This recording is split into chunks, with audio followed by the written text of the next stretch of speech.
The elevator doors slid open with a soft chime, and the world seemed to shift in that quiet hotel hallway. It wasn't the sound of money, perfume, or designer heels clicking across marble that drew attention that night, it was the sound of laughter. Cruel, careless laughter echoing from the conference room at the end of the corridor. And standing at the center of it was her, Amara Kensington, the only daughter of one of the wealthiest families in the city. Dressed in a midnight blue gown, her chin tilted just high enough to look untouchable, she was laughing at a man who didn't belong in her world, a man holding a tray of spilled drinks, his shirt soaked, his hands trembling, and his little girl waiting for him just outside the door. If you believe in kindness, second chances, and the power of unexpected connections, make sure to this channel, because this story might just change how you see people forever. It all started with a wrong turn. Nathan Hale had been working 2 jobs since his wife passed away 3 years ago. Days at the construction site, nights as a part-time hotel waiter. He never complained, not when his hands bled from cold concrete, not when sleep became a luxury, not even when little Sophie, his 6-year-old daughter, would ask, "Daddy, will mommy ever come back from heaven?" He would just smile, tuck her in, and whisper, "She's watching us, baby. She's proud of you." That night, he was assigned to serve drinks at a corporate gala hosted by Kensington Holdings, one of the most influential names in the city. It was supposed to be a simple job: bring in the champagne, keep quiet, and leave before midnight. But as fate would have it, a wrong door, a spilled tray, and a cruel laugh would change everything. Nathan had walked into the wrong room, the VIP suite reserved for Amara Kensington and her high society friends. They were young, beautiful, and painfully bored with their own privilege. So when the poor waiter stumbled in, balancing expensive glassware like a desperate circus act, they found their evening's entertainment. Amara's friend, Lexi, smirked. "Guess even the help wants to party with us." Another added, maybe he thought this was the kitchen. The laughter came quick, like daggers cloaked in velvet. And when Nathan apologized, Amara tilted her head, smirking faintly as if she pitied him. "You're in the wrong room," she said, her voice sharp, polished, perfect. Nathan bowed slightly, trying to leave quietly, but one of the guests whispered loud enough for everyone to hear, "Check his tattoos, maybe it says property of poverty." The crowd burst into laughter again. Nathan's jaw tightened, his heart pounding, but he said nothing. Years of swallowing pride and pain had taught him how to stand still even when the world threw stones. But what no one noticed was that his daughter, Sophie, had slipped into the room looking for her dad, clutching her worn-out teddy bear. She saw it all: the laughter, the mockery, her father's humiliation. Her small voice broke the noise, "Daddy?" The room fell silent. Amara blinked, suddenly aware of the little girl staring at her with wide, frightened eyes. Nathan turned, scooped Sophie up, and whispered softly, "It's okay, sweetheart. Daddy just made a mistake." He left the room with quiet dignity, the door closing behind him like a curtain over a painful scene, but Amara couldn't shake what she saw. The look in that child's eyes, the quiet strength in that man's silence, it haunted her. For the first time in years, she felt small. The next morning, Amara sat in her office at Kensington Holdings, staring at the city skyline. Her father had built this empire from nothing, but she had never known what nothing really meant. That image of Nathan holding his daughter lingered in her mind like an unfinished sentence. She told herself it didn't matter, he was just a worker, and she had a gala to plan for investors that weekend. But life, as it often does, had other plans. 3 days later, Amara visited a children's community center her family had been funding, mostly for publicity. Cameras flashed, reporters smiled, and she played her part perfectly.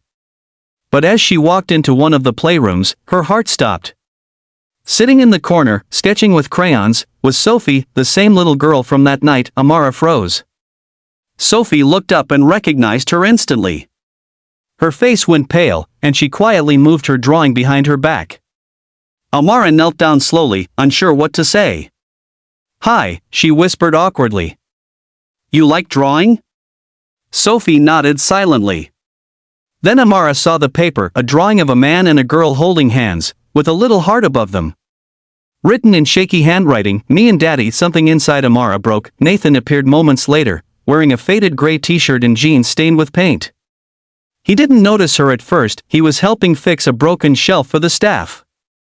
When he finally turned around, their eyes met. He froze, visibly tense, remembering the humiliation she'd caused. "I didn't know you volunteered here," Amara said softly, her tone stripped of arrogance. He just nodded, wiping his hands with a rag. "I don't. I fix things here when I can. My daughter likes the drawing sessions." His voice was calm but distant, the tone of someone who had learned not to expect kindness. Amara wanted to apologize, but words felt too small for what she'd done. Over the next few weeks, she kept seeing them, Nathan and Sophie, each time she visited the center. Sophie began to warm up to her, showing her drawings and shyly asking about her fancy clothes. Nathan remained polite but guarded. Amara noticed things she'd never paid attention to before: how he would bring snacks for the kids who didn't have any, how he'd fix broken chairs and leaking faucets without being asked, how he'd smile at Sophie like she was his entire world. Then one afternoon, while Amara was leaving the center, it started raining heavily. She saw Nathan outside, trying to fix his old motorcycle while holding an umbrella over Sophie. Without thinking, Amara ran toward them, her designer heels splashing through puddles. She offered her car, but he refused. "We'll be fine," he said firmly. But Sophie looked cold, her lips trembling. Amara didn't take no for an answer. "Please," she said, her voice almost pleading. "Let me help. Just this once." He hesitated, then nodded. Inside the car, silence filled the space. Sophie fell asleep in the back seat, her head resting against the window. Nathan sat stiffly, his hands folded, avoiding eye contact. Amara looked at him, noticing a tattoo peeking out from under his sleeve, a name written in delicate script. "Emily?" she asked quietly. "Your wife?" Nathan nodded. "She died 3 years ago. Car accident. I was supposed to drive that night, but she said she wanted me to rest." His voice broke slightly. "Sometimes I think she saved me so I could take care of Sophie." Amara's throat tightened. "I'm sorry," she whispered. He looked at her for the first time, eyes tired but kind. "You don't have to be. You didn't know." But she did know pain now. The weight of guilt pressed against her chest, heavier than diamonds. Days turned into weeks. What began as guilt slowly became something else, a quiet admiration, a growing warmth she couldn't explain. Amara started visiting the community center more often, not for charity, but to see them. She'd bring art supplies for Sophie, sometimes coffee for Nathan.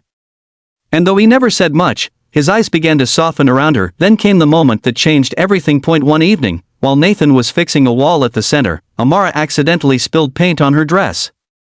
She laughed nervously, and he handed her a rag. When she rolled up her sleeve to clean it, her bracelet snagged on his shirt, pulling it slightly to reveal more of his tattoo. Her eyes widened as she realized there was another name beneath Emily's, one she recognized instantly: Kensington. Her heart skipped a beat. What does that mean?" she whispered. Nathan hesitated. Then, with a heavy sigh, he said, "Emily's maiden name was Kensington. She was your father's sister." The world tilted. Amara's knees went weak. The man she'd mocked, the man she'd laughed at, was her late aunt's husband. The wrong room incident replayed in her mind like a cruel joke. The waiter she'd humiliated wasn't just a stranger. He was family. Tears filled her eyes. "Oh my God," she whispered, her voice shaking. "I didn't know." "Nathan, he stopped her gently. "You didn't know. But you do now." His tone wasn't angry, it was sad, almost resigned. "I didn't want anything from your family. After Emily died, they offered money, but I refused. I just wanted peace." Amara couldn't speak. For the first time in her life, she felt truly small, not because of guilt alone, but because of how much grace stood before her. From that day on, everything changed. Amara didn't just apologize, she made amends. She used her influence to expand the community center, fund better facilities, and provide scholarships for single parents. But more importantly, she showed up not as a Kensington heiress, but as a woman trying to make things right. And Nathan? He began to see the sincerity in her eyes, the effort in her actions. Slowly, quietly, forgiveness bloomed where pain once lived. Sophie adored her, and sometimes Nathan would catch Amara helping the girl draw pictures of angels and families, smiling softly as if healing her own heart in the process. Months later, Amara attended the center's charity event, wearing a simple dress and no jewelry. As she stood on stage to thank the volunteers, she caught Nathan's gaze in the crowd. Their eyes met, and for the first time, there was peace. Not wealth, not pity, just understanding.